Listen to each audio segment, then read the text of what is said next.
et la communion de l'Esprit Saint soit toujours avec vous. Et avec votre esprit. Frères et sœurs, en ce 28e dimanche, nous sommes invités à méditer sur le dépouillement et le discernement dans les choix que nous sommes appelés à prendre au quotidien. Et suivre le Seigneur, c'est faire le choix de se dépouiller de ce qui nous éloigne, de ce qui nous empêche de vivre la proximité, de vivre la fraternité avec nos frères et sœurs.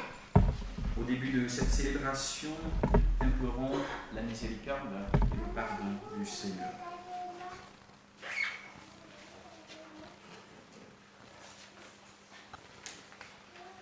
Je confesse à Dieu Tout-Puissant.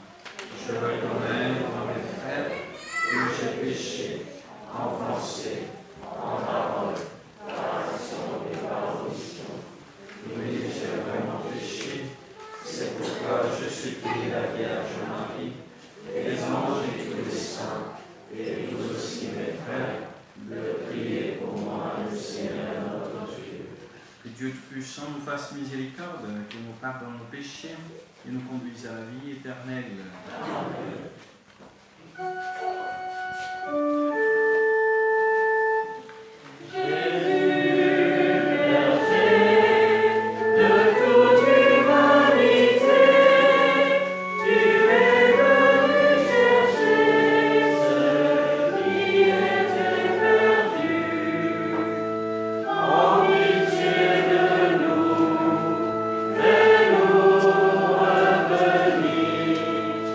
Fais-nous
cette Eucharistie, nous prions pour le repos de Bernard Caron, dont les obsèques ont eu lieu cette semaine dans nos paroisses.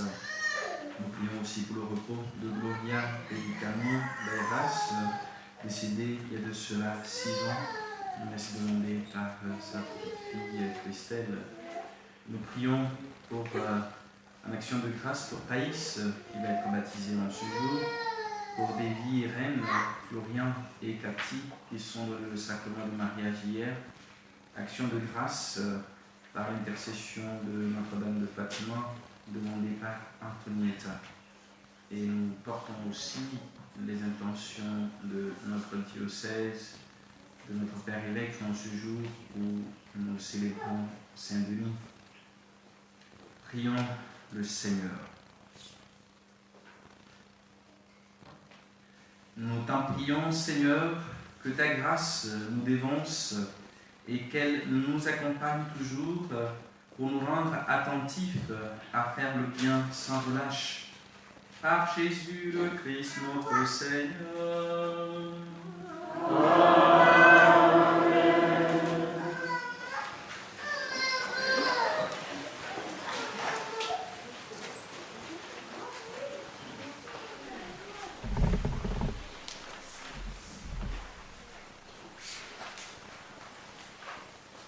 Lecture du livre de la sagesse. J'ai prié et le discernement m'a été donné. J'ai supplié et l'esprit de la sagesse est venu en moi. Je l'ai préférée au trône et au sceptre. À côté d'elle, j'ai tenu pour rien la richesse. Je ne l'ai pas comparée à la pierre la plus précieuse. Tout l'or du monde auprès d'elle n'est qu'un peu de sable, et en face d'elle, l'argent sera regardé comme de la boue. Plus que la santé et la beauté, je l'ai aimée. Je l'ai choisie de préférence à la lumière, parce que sa clarté ne s'éteint pas. Tous les biens me sont venus avec elle et, par ses mains, une richesse incalculable. Parole du Seigneur. Nous serons dans la joie.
Lecture de la lettre aux Hébreux. Frères, elle est vivante, la parole de Dieu, énergique et plus coupante qu'une épée à deux tranchants. Elle va jusqu'au point de partage de l'âme et de l'esprit, des jointures et des moelles. Elle juge des intentions et des pensées du cœur. Pas une créature n'échappe à ses yeux, tout est nu devant elle, soumis à son regard. Nous aurons à lui rendre des comptes. Parole du Seigneur.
se mettait en route quand un homme accourut et tombant à ses genoux lui demanda « Bon maître, que dois-je faire pour avoir la vie éternelle en héritage ?» Jésus lui dit « Pourquoi dire que je suis bon? Personne n'est bon, sinon Dieu seul. Tu connais les commandements. Ne commets pas de meurtre, ne commets pas d'adultère, ne commets pas de vol, ne porte pas de faux témoignages, ne fais de tort à personne, honore ton père et ta mère. » L'homme répondit, « Maître, tout cela, je l'ai observé depuis ma jeunesse. » Jésus posa son regard sur lui et il l'aima. Il lui dit, « Une seule chose te manque. Va, vends ce que tu as et donne-le aux pauvres, alors tu auras un trésor au ciel. Puis viens, suis-moi. » Mais lui, à ces mots, devint sombre et s'en alla tout triste, car il avait de grands biens. Alors Jésus regarda autour de lui et dit à ses disciples, « Comme il sera difficile à ceux qui possèdent des richesses d'entrer dans le royaume de Dieu. » Les disciples étaient stupéfaits de ces paroles. Jésus, reprenant la parole, leur dit, « Mes enfants, comme il est difficile d'entrer dans le royaume de Dieu. Il est plus facile à un chameau de passer par le trou d'une aiguille qu'à un riche d'entrer dans le royaume de Dieu. » De plus en plus déconcertés, les disciples se demandaient entre eux, « Mais alors, qui peut être sauvé ?» Jésus les regarde et dit, « Pour les hommes, c'est impossible, mais pas pour Dieu, car tout est possible à Dieu. » Pierre se mit à dire à Jésus, « Voici que nous avons tout quitté pour te suivre. » Jésus déclara, « Amen, je vous le dis, nul n'aura quitté à cause de moi et de l'Évangile une maison, des frères, des sœurs, une mère, un père, des enfants ou une terre, sans qu'il reçoive en ce temps déjà le centuple, maison, frères, sœurs, mère, enfants et terre, avec des persécutions, et dans le monde à venir, la vie éternelle. » Acclamons la parole de Dieu. Louange à toi, Seigneur Jésus.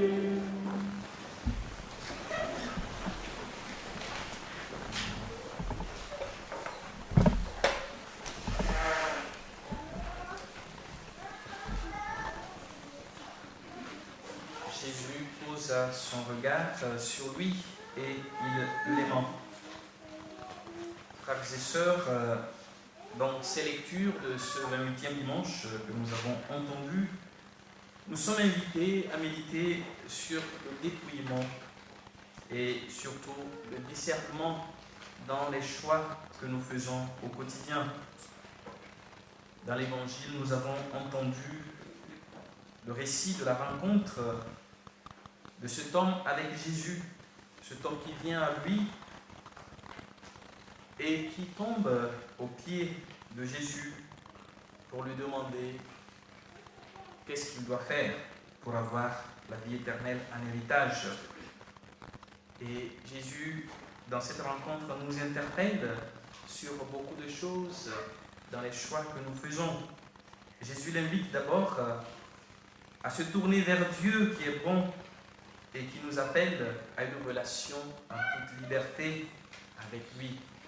Oui, bon maître, parce que voilà, les maîtres, les rabbins qui avaient les disciples à leur solde étaient vus comme des personnes de bonne vertu en quelque sorte. Et là, Jésus lui dit de se tourner vers le Père, d'abord en regardant ce qui est écrit. Être disciple de Jésus, c'est faire des choix en toute liberté et assumer aussi ces choix que nous faisons et nos décisions. Et la question qui est posée à Jésus porte sur ce qui permet d'avoir en héritage la vie éternelle. Un peu comme si le monsieur lui demandait quelle attitude dois-je avoir ou quel chemin dois-je prendre pour hériter la vie éternelle.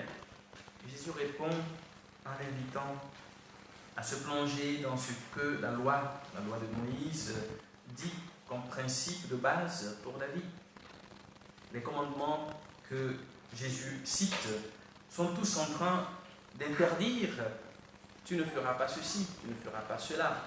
Mais il y a un seul qui est positif. Tu honoreras ton père et ta mère.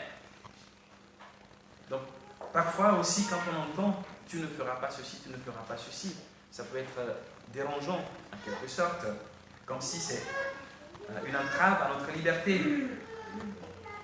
Mais en regardant ces commandements, le monsieur trouve qu'il a tout observé, ou bref, qu'il n'a jamais fait du mal à qui que ce soit. Mais on peut se demander s'il a pu, à un moment de sa vie, faire quelque chose de bien pour son prochain.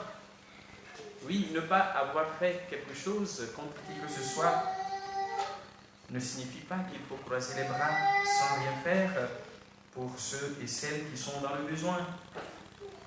Là, la réponse est claire, qu'il n'a jamais partagé avec son prochain ou qu'il n'a jamais osé donner un coup de main à son prochain. Frères et sœurs, la vie chrétienne consiste à faire des choses pour notre prochain. Voilà pourquoi Jésus demande d'aimer son prochain comme soi-même. Et respecter la loi du Seigneur et rester à sa place sans venir en aide aux autres, c'est comme regarder quelqu'un qui est mourant sans rien faire, sans lui venir en aide. Jésus, frères et sœurs, invite ce monsieur qui vient à sa rencontre à sortir de cette habitude qui consiste à respecter la loi sans se dépenser pour les autres afin de se mettre au service du frère et de la sœur en partageant ce qu'il a. On peut aussi se dire cela aujourd'hui. Je vais à la messe tous les dimanches, je vais à la messe tous les jours, je fais ma prière, je fais mes dévotions. Donc c'est bon, je suis en règle avec ce que le Seigneur me demande de vivre. Et quoi de plus? Et Jésus lui dit, ce n'est pas suffisant. Il faut aller plus loin. Donc le défi que Jésus lance à ce monsieur, c'est le même défi qu'il nous lance aujourd'hui, en nous invitant d'oser vivre la vie chrétienne avec toutes ces exigences, partager avec ceux et celles qui sont dans le besoin, c'est faire preuve de générosité et de serviabilité. Oui, se rendre disponible pour nos frères et sœurs. Parfois, quand on parle de partage, on peut être facilement tenté à penser au matériel ou à de l'argent. Oui, parce que souvent, c'est ce que nous partageons. Mais prendre de son temps pour être avec les gens, c'est aussi partager ce qu'on a, ce qu'on est. Le temps, c'est ce qu'on a de plus cher aujourd'hui. Prendre le temps de prendre des nouvelles de nos proches ou de ceux que nous n'avons pas vus depuis un moment, c'est aussi partager, être généreux avec ces personnes. Être disciple de Jésus, c'est savoir sortir de notre confort pour aller nous mettre au service de nos frères et sœurs. Il y a toujours un prix à payer dans tout ce que nous faisons ou dans ce que l'on désire. Et Jésus demande à cet homme de faire le choix. Le suivre, c'est payer vraiment le prix de se dépouiller. Faire le choix entre garder ses biens ou se dépouiller de ses biens ou de ses fausses sécurités pour vivre en toute liberté dans la disponibilité totale pour l'annonce de l'Évangile. Bien qu'il ait refusé, Jésus ne l'a pas rejeté. Il pose un regard sur lui, un regard d'amour. Ce regard de bienveillance et de respect du choix que ce monsieur a fait. Cela nous invite aussi à ne pas juger. Parfois, quand certains font des choix, il faut que nous puissions respecter leurs choix. Dieu respecte notre liberté, Dieu respecte nos choix, et nous avons aussi à respecter ses choix et la liberté des autres. Donc par son choix, cet homme prouve qu'il est attaché plutôt à ses biens et qu'il reste très dépendant de ses biens, de ses richesses. Et Jésus, en allant plus loin pour expliquer à ses disciples qu'il est difficile à ceux qui ont des biens d'entrer dans le royaume des cieux, les choque, puisque les disciples, dans leur conception, celui qui est béni de Dieu, celui qui est bien, c'est celui-là qui a de la prospérité, c'est celui qui a des biens, c'est celui qui amassait. C'était ça la bénédiction de Dieu. C'était ça leur compréhension. Aujourd'hui aussi, malheureusement, certains aussi sont dans cette logique, avec l'évangile de la prospérité. Et là, Jésus montre à ses disciples qu'il n'est pas venu pour donner à ses disciples la gloire à la manière dont le monde leur enseigne. Il remet ici en question ce qu'ils tiennent comme conviction ou certitude. Et donc, frères et sœurs, Jésus dénonce l'attachement au bien qui peut nous empêcher de penser aux autres en croyant qu'on se suffit et que tout tourne autour de nous. C'est ce que Jésus dénonce ici, une certaine arrogance parfois. En invitant le riche à se dépouiller de ses biens, Jésus nous invite aussi à nous dépouiller de tout ce qui nous rend orgueilleux, ce qui fait que nous nous mettons au-dessus des autres et ce qui nous enferme sur nous-mêmes. Avoir des biens est une responsabilité. Jésus ne condamne pas le fait d'avoir des biens, mais il invite à cette responsabilité, car tout dépend de comment nous accueillons ces biens. Est-ce que c'est en exploitant nos frères et sœurs que nous accueillons ces biens et comment nous les utilisons? Est-ce que c'est au prix, bien sûr, de nos travailleurs pour ceux qui sont employeurs ou au mépris aussi de notre employeur pour ceux qui travaillent? Est-ce que je travaille bien pour être bien payé ou bien je ne fais pas bien mon travail? Est-ce que je paie moins mes employés pour gagner plus? Ce sont ces questions qu'on peut se poser aujourd'hui par rapport à cet évangile qui nous invite aussi à cette responsabilité. Par ce texte, Jésus nous enseigne que le salut n'est pas que par pur achat ou bien par mérite, comme ce monsieur pose la question de savoir que dois-je faire. Voilà. Est-ce que je peux acheter mon salut en observant les lois, les préceptes de Dieu, ou bien c'est un don gratuit? C'est ce que Jésus nous dit. Le salut nous est donné gratuitement. Ce n'est pas possible aux hommes, mais c'est possible à Dieu. Rien n'est impossible à Dieu. Pour dire que Dieu ne nous sauve pas par mérite, mais par pur don, par pure grâce. Donc suivre Jésus, frères et sœurs, revient à faire un choix radical, comme ce qu'il présente à ce monsieur, de se dépouiller pour embrasser, bien sûr, le chemin de la simplicité. Celui que le Christ nous montre, ce chemin a ses joies et ses épines. Voilà pourquoi Jésus parle à ses disciples de la persécution. Pierre pose la question de savoir, mais et nous, qu'allons-nous obtenir en retour parce que nous avons tout quitté? Et Jésus lui fait comprendre que le chemin du salut a ses joies et a ses épines. Donc la vie chrétienne, frères et sœurs, a aussi ses merveilles et ses épines. Mais tout cela nous permet bien sûr d'aller vers le bien commun. Ce bien, comme Paul dit, tout concourt au bien de ceux qui aiment Dieu. Donc pour mieux discerner les choix que nous faisons au quotidien, c'est l'exemple de roi Salomon qui nous est donné dans la première lecture de ce jour. Le livre de la sagesse nous parle bien sûr, même si Salomon n'est pas cité, c'est la personnification de la sagesse de Salomon dont il est question ici. Lorsqu'il commence son règne, ce roi ne demande pas des richesses, il ne demande pas la sécurité, il ne demande pas le pouvoir, mais il demande l'esprit de la sagesse afin de se laisser guider par la lumière du Seigneur pour bien gouverner son peuple, bien sûr selon le cœur de Dieu. J'ai prié et le discernement m'a été donné, l'esprit bien sûr de sagesse. C'est de ça que nous avons besoin au quotidien pour pouvoir mieux poser des choix responsables, des choix qui nous permettent bien sûr de pouvoir nous épanouir. Et la sagesse, qui est définie comme l'art de bien vivre, nous aide à faire de bons choix pour une vie épanouie en toute liberté.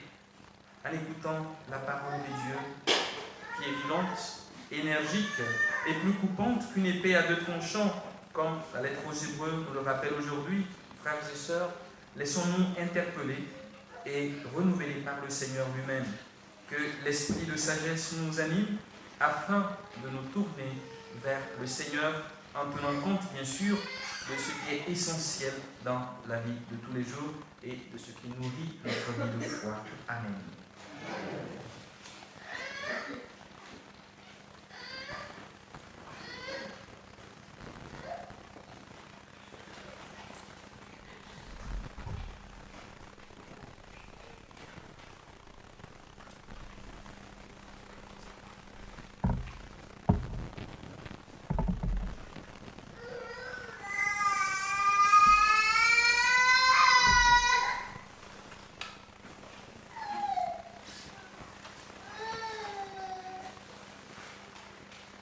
Maintenant, je vous invite, frères et sœurs, à nous tourner vers le Seigneur pour renouveler notre foi. Je crois en Dieu, le Père Tout-Puissant, Créateur du ciel et de la terre, et en Jésus-Christ, son Fils unique, notre Seigneur, qui a été conçu du Saint-Esprit, est né de la Vierge Marie, a souffert sous Ponce Pilate, a été crucifié, est mort et a été enseveli, est descendu aux enfers, le troisième jour est ressuscité des morts, est monté aux cieux, est assis à la droite de Dieu, le Père Tout-Puissant, où il viendra juger les vivants et les morts. Je crois en l'Esprit Saint, à la Sainte Église catholique, à la communion des saints, à la rémission des péchés, à la résurrection de la chair, à la vie éternelle. Amen. Et maintenant, tournons-nous vers le Seigneur en toute confiance pour lui adresser nos prières, nos actions de grâce et nos supplications.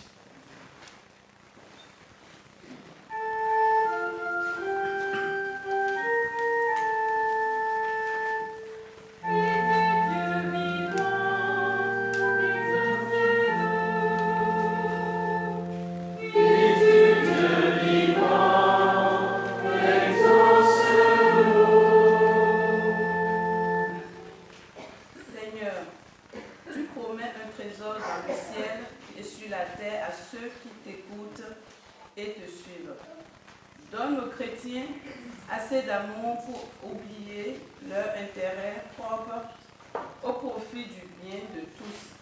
Seigneur, nous te prions. Fils de Dieu vivant, exauce-nous. Seigneur, la mission du dirigeant est d'être au service de ses citoyens et de faire le bien. Éclaire les décisions de ce monde pour que soient prises en compte les souffrances des populations les plus pauvres, victimes de la famine, des guerres, de la maladie. Seigneur, nous te prions. Fils de Dieu vivant, exauce-nous. Seigneur, que par ta sagesse, les jeunes entendent ton appel à être des disciples. Donne-leur le courage et l'enthousiasme de demeurer dans ta confiance. Seigneur, nous te prions.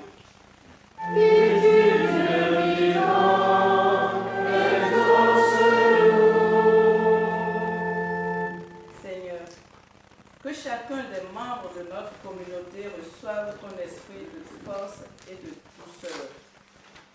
Que chacun soit le fidèle témoin de l'Évangile dans sa vie de tous les jours. Seigneur, nous te prions.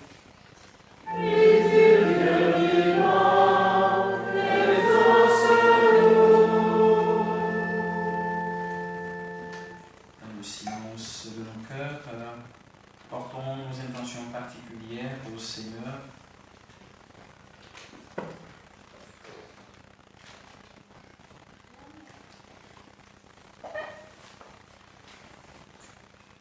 Regarde avec bonté, Seigneur, le peuple qui se confie en ta miséricorde, et comme il ne peut subsister sans toi, soutiens-le maintenant de tes bienfaits, pour qu'il progresse jusqu'à l'éternité. Par Jésus le Christ notre Seigneur.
Avec ces offrandes, Seigneur, reçois les prières de tes fidèles, que cette liturgie célébrée avec amour nous fasse passer à la gloire du ciel. Par Jésus le Christ notre Seigneur. Amen. Le Seigneur soit avec nous. Et avec votre esprit. Levons notre cœur. Nous retournons vers le Seigneur. Rendons grâce au Seigneur notre Dieu. Cela est juste et bon. Vraiment, offrir notre action de grâce, toujours et en tout lieu, à toi, Père très saint, Dieu éternel et tout-puissant, à toi, Créateur de tous les éléments du monde, Maître du temps et de l'histoire. C'est toi qui as formé l'homme à ton image et lui as soumis l'univers et ses merveilles. Tu lui as confié ta création pour qu'en admirant ton œuvre, il ne cesse de te rendre grâce par le Christ notre Seigneur. C'est toi que la terre et le ciel, avec les anges et les archanges, ne cessent d'acclamer ton chant.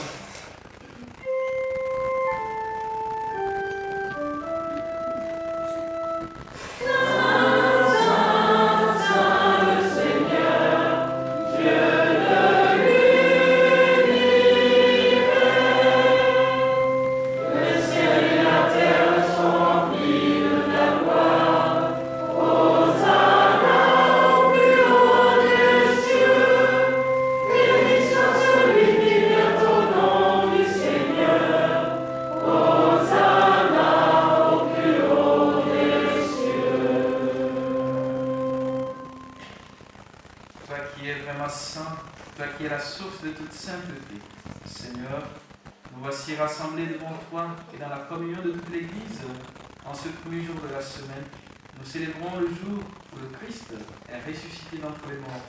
Par lui que tu as élevé à ta droite de notre Père, nous te prions.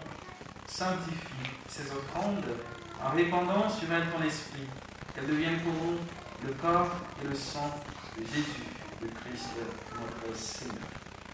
Au moment d'être livré et d'entrer librement dans sa passion, il prit le pain. Il le rendit grâce, il le rompit et le donna à ses disciples en disant « Prenez et mangez-en tous, ceci est mon corps livré pour vous. »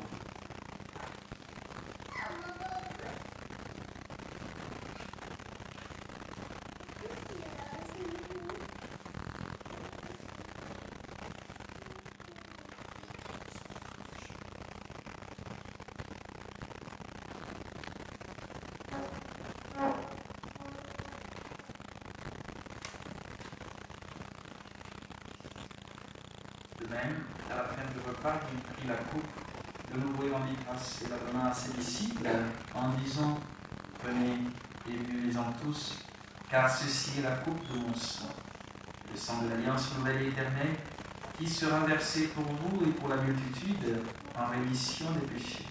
Vous ferez cela en mémoire de moi. »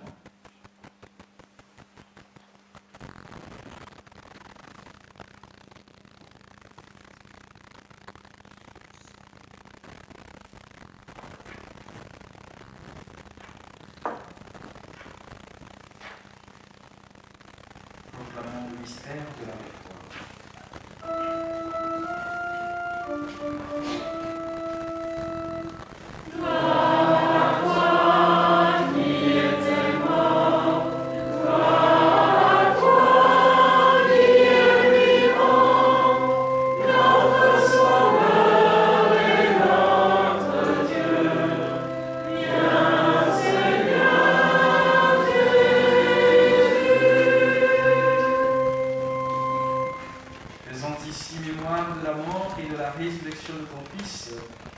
Seigneur, le pain de la vie et la route du salut, et nous te rendons grâce, car tu nous as choisis pour servir en ta présence.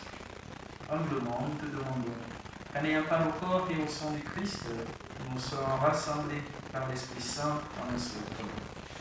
Souviens-toi, Seigneur, de ton Église répandue à travers le monde. Fais-la grandir dans ta charité, avec le pape François, notre évêque Pascal, et tous ceux qui ont la charge de ton peuple. Souviens-toi aussi de nos frères et sœurs qui sont endormis dans l'espérance de la résurrection, de tous les hommes et toutes les femmes qui ont quitté cette vie, particulièrement pour Bernard, pour Gloria et les familles, dont c'est le 6e anniversaire de décès, pour tous les défunts de nos familles respectives. Reçois-les dans ta lumière auprès de toi. Sur nous tous enfants, sur ceux et celles pour qui nous offrons cette Eucharistie, Thaïs que tu appelles au baptême, pour les filles reines, Florian et Cathy, qui sont donnés le sacrement de mariage hier, d'autres Antonietta qui te rend grâce par l'intercession des Notre-Dame de Fatima, pour Katia et Gisela qui te rendent grâce en ce jour de leur anniversaire de naissance, pour ceux et celles qui célèbrent un événement, pour les familles éprouvées, pour Christelle, ses parents et ses proches qui, en ce jour, prient pour le retour de leur grand-mère, pour les malades, les personnes âgées, pour ceux et celles qui sont le commandement de prière, nous implorons ta bonté, en priant aussi pour les victimes des abus dans l'Église. Permets qu'avec la Vierge Marie, la bienheureuse Mère de Dieu, avec Saint Joseph, son époux, avec les apôtres et les saints de tous les temps qui ont vécu dans ton amitié, nous nous ayons part à la vie éternelle et que nous chantions ta louange par Jésus-Christ, ton Fils, qui est mort. Car lui, avec lui, on vit. À toi, Dieu le Père Tout-Puissant, dans l'unité du Saint-Esprit. Tout honneur et toute gloire pour les siècles des siècles.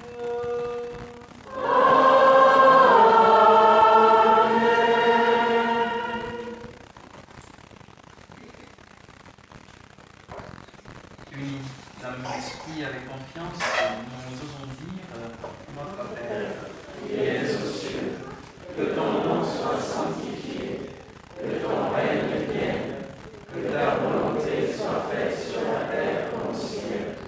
Donne-nous aujourd'hui notre pain de ce jour. Pardonne-nous nos offenses, comme nous pardonnons aussi à ceux qui nous ont offensés. Et ne nous laisse pas entrer en tentation, mais délivre-nous du mal. Délivre-nous de tout mal, Seigneur, et donne la paix à notre temps. Par ta miséricorde, libère-nous du péché. Rassure-nous devant les épreuves dans cette vie, où nous espérons le bonheur que tu promets, et l'avènement de Jésus-Christ, notre Sauveur. Car c'est à toi qu'appartiennent le règne, la puissance et la gloire, pour les siècles des siècles. Seigneur Jésus-Christ, tu as dit à tes apôtres, je vous laisse la paix, je vous donne la paix. Ne regarde pas nos péchés, mais la foi de ton Église, pour que ta volonté s'accomplisse, donne toujours cette paix, et conduis-la avec l'unité parfaite, toi qui règnes pour les siècles des siècles. Amen. Que la paix du Seigneur soit toujours avec vous. Et avec votre esprit. Frères et sœurs, dans la joie du Christ, nous pouvons regarder nos voisins, nos voisines, pour se donner cette paix de Christ. La paix de Christ.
Heureux les invités au repas du Seigneur.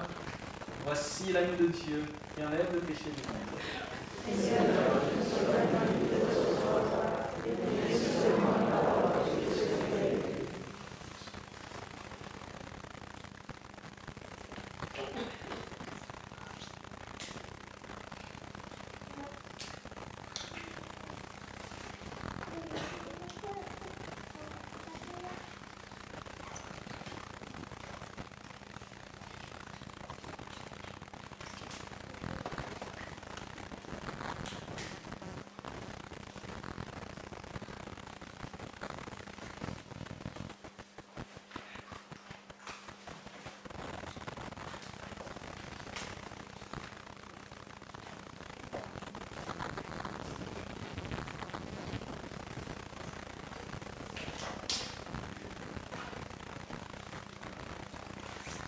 communion, nous viendrons prendre des figues.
Prions encore le Seigneur.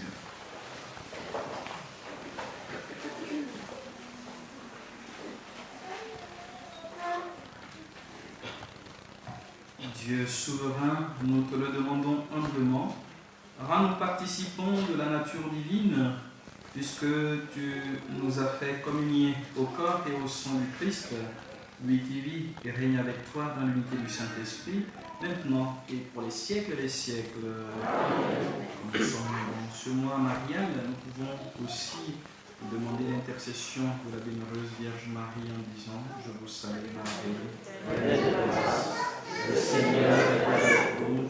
Vous êtes bénie entre toutes les femmes, et Jésus, le fruit de vos entrailles, est béni. Sainte Marie, Mère de Dieu, priez pour nous pauvres pécheurs, maintenant et à l'heure de notre mort. Amen. Veuillez vous asseoir un instant pour quelques instants, s'il vous plaît.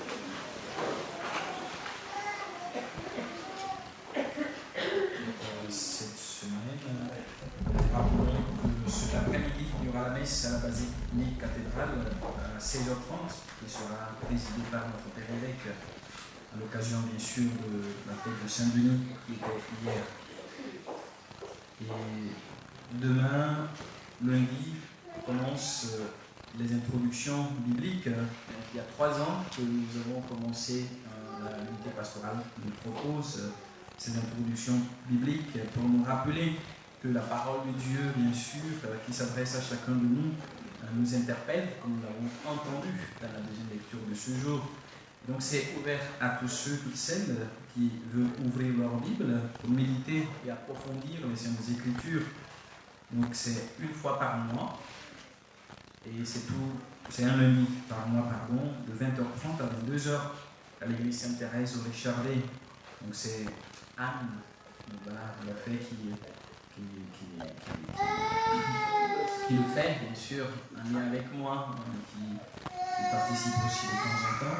Donc je vous encourage à vous inscrire. Donc, la première année, c'était sur l'Ancien Testament, l'année dernière, c'était sur le Nouveau Testament. Cette année, ce serait sur les figures, voilà, les figures de l'Ancien Testament et du Nouveau Testament. Donc ça nous permet aussi d'approfondir aussi la connaissance de la Bible progressivement. Donc, demain, je pense que ça porte sur Abraham. Donc, n'hésitez pas, si à la fin vous voulez avoir plus d'éclaircissements, vous pouvez parler avec un ou certains qui participent souvent à ces introductions bibliques. Et puis le mardi 12 octobre, le CCFD aussi convie une rencontre à partir de 20h30 à 22h à l'église Saint-Martin pour discuter un peu des projets pour la cellule locale de Noisy-Gournay pour cette année pastorale. Donc ceux qui sont intéressés, n'hésitez pas à participer à cette réunion. Et le dimanche prochain, il est prévu une bénédiction des animaux à 16h à l'église Sainte-Thérèse de Richardet. Donc c'est que la paroisse nous propose chaque année, l'occasion bien sûr de la fête de Saint-François d'Assise qui est déjà passée. Il y a aussi les rencontres mensuelles du mouvement chrétien des retraités à Sainte-Thérèse une fois par mois à partir de 14h et c'est les mardis. Donc si vous voulez plus de précisions, il y a les flyers sur le tableau de presse, aussi pour les introductions bibliques et les partages écuméniques avec les luthériens. Vous avez les flyers, n'hésitez pas à vous en servir. Il y a aussi le parcours Alpha, couple qui est destiné aux couples mariés depuis 2 ans ou qui vivent ensemble depuis longtemps, pour les aider à construire et à raffermir leurs relations, à consolider leur amour, en leur donnant les moyens bien sûr dans la durée. Donc n'hésitez pas à prendre les flyers pour cela. Le week-end prochain, les scouts et guides de France vont nous proposer les calendriers. Merci pour votre générosité. Ça leur permet en fait de pouvoir financer leurs projets au cours de l'année. Merci infiniment. Et à la fin de cette messe, il y aura les corbeilles pour la conférence Saint-Vincent de Paul. C'est une quête mensuelle que nous faisons pour soutenir cette structure caritative qui va bien sûr au service et au contact de nos frères et sœurs qui sont dans le besoin. Merci infiniment pour votre générosité. ça, je ne sais pas si j'ai oublié un truc, mais ce que je peux vous rappeler, c'est l'assemblée paroissiale à noter dans vos agendas pour le mois prochain, qui sera le dimanche 29 novembre. Donc, notez ça dans vos agendas. Au cours de l'assemblée, nous serons appelés tous à réfléchir un peu sur comment nous voulons que notre communauté puisse avancer et comment nous pouvons aussi apporter notre pierre à la construction de cette communauté et aussi de l'unité pastorale. Merci à chacun de vous. Merci à Nathalie et Agathe pour l'animation. Merci à toutes les mères qui travaillent dans l'ombre pour la beauté de nos célébrations et pour aussi nettoyer cette église. Je veux encore m'adresser à vous par rapport aux animateurs, aux catéchistes.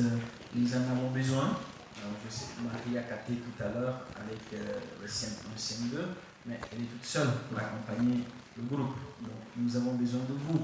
Donc, n'ayez pas peur de vous lancer. Donnez de votre temps pour la transmission de la foi. Donc, s'il y en a qui sont intéressés, n'hésitez pas à m'en parler ou à parler à un des membres de l'EAP, que vous connaissez déjà puisqu'on les a présentés la dernière fois, ou de voir l'une des catéchistes. Marie est là.